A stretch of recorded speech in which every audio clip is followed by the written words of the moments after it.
Death Club.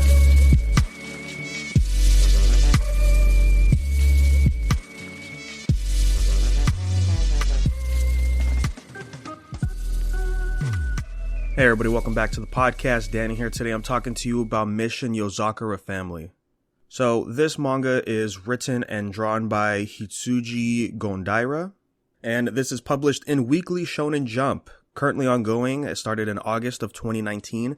So alright, let's go ahead and get into this, man. This stars our main character, Taiyo. He is a very timid high school student, very nervous, super stressed out, even passes out if he ever talks to somebody for a little too long. And so people always want to hang out with him and stuff, but he's like, I can't. And we find out the reasoning of that. It's because when he was in middle school a few years prior, he got into a car accident and his entire family was killed. So now he's living by himself, but there is a ray of hope in his life as his childhood friend, Mutsumi, who is also in his class. Every now and then, whenever they hang out recently, the vice principal of the school always interferes, and this guy is a weirdo. Hirokawa sensei is obsessed with her to the point where he shows Taiyo. He just has a collection of all these photos. He wants to take care of her no matter what, to the point where he shows Taiyo a video of him pretty much kidnapping this guy who was flirting with her. I wouldn't say, I guess tortured him to the point where he won't hang out with her again. Freaks out. Taiyo notices he's got a knife to his neck and things are getting crazy. Then we see a little Lolita girl show up. A flashbang happens. He passes out, wakes up, and we see Mutsumi there with a bunch of other people. Turns out these are her siblings, which is a surprise because Taiyo thought she was an only child. Then we find out very quickly that her family is a group of spies and that the Yozakura family is infamous in the spy world. And then he also finds out that the vice principal is her oldest brother, who is a huge sister con, super obsessed. But of course, as we find out, there is another reason behind that, and that is her parents are also dead. And so he feels like it's his responsibility to take care of her, but of course it's put to such an extreme that he will get in the way of anything.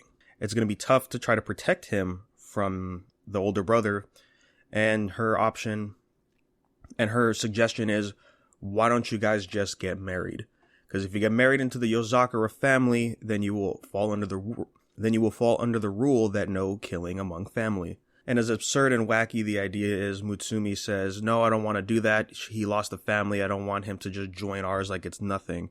Then the brother shows up, and then we just see all the insane stuff this family does, which is hyper action, if I had to say.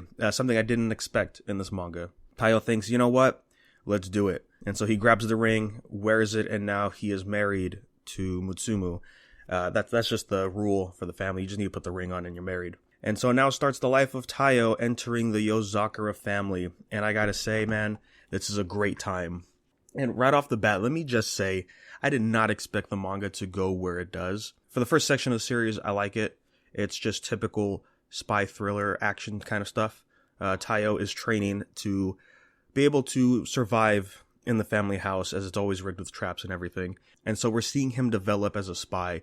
He turns from this timid, anxious boy into a very confident guy who is willing to do whatever it takes to protect his wife, and the fighting is incredible and all that great stuff. I thought for sure it was going to be more serious because the first image I kind of saw of this is, I think, on the Manga Plus app, and the way they're drawn, it almost feels like that could have been the one shot because it looks way more serious than what the series is. The main focus is, the high action and the comedy, really. There's a lot of comedic moments in here among the family members and just everything else that goes on. And I'm all for it, though. I'm really enjoying it. Eventually, we get to a part where it's no longer in the normal side of things and goes super crazy high action stuff going on to the point where there's powers and everything. It actually feels like what happened in Hitman Reborn. Yeah, gags and humor and stuff, slice of life action, and then it goes to normal action, and then now we're in this hyper crazy action realm with powers and a bunch of stuff that I would not expect to be in here. And that stuff is great too. I will say I kind of wish if it would have just stayed at just the normal action and just see like the more unique things that you could do with a spy, because that's how the slice of life stuff as Taiyo was growing more of a spy. We get to see all these cool tools and stuff that he can use that's commonly used in the spy world that the family taught him. And I kind of wish we would just gotten a little more of that. But yeah, now we're in this insane world where there's powers and bloodlines and everything else going on. And like I said, I'm looking forward to that kind of stuff and what the final bout is going to be. But regardless, yeah, great series. Definitely recommended. The entire cast is great.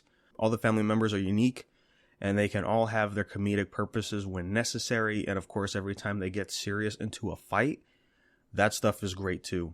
My only complaint I would have with the series is the fact that it's every single family member has a different hair color, which it doesn't bother me too much because I'm reading it, so I rarely see the colors. But when I do, I'm like, oh yeah, it's just doing that thing again. Because I don't know what it is, but sometimes when there's wild color, like bright primary colors on your supporting cast as well as main characters, it kind of distracts me a little bit.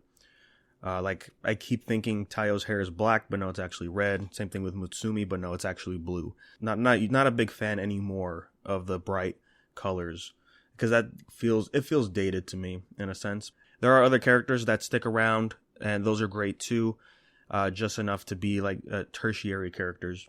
And one thing I was kind of expecting in this series was the dynamic between Mutsumi and Taiyo, because they just get married on the spot and we kind of don't have a clear idea of their feelings aside from them being childhood friends.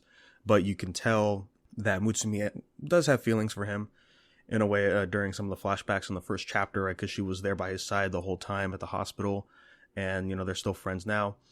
And so I was expecting to see them sort of get closer with each other, start falling more in love with each other, and then eventually accepting their true feelings for them.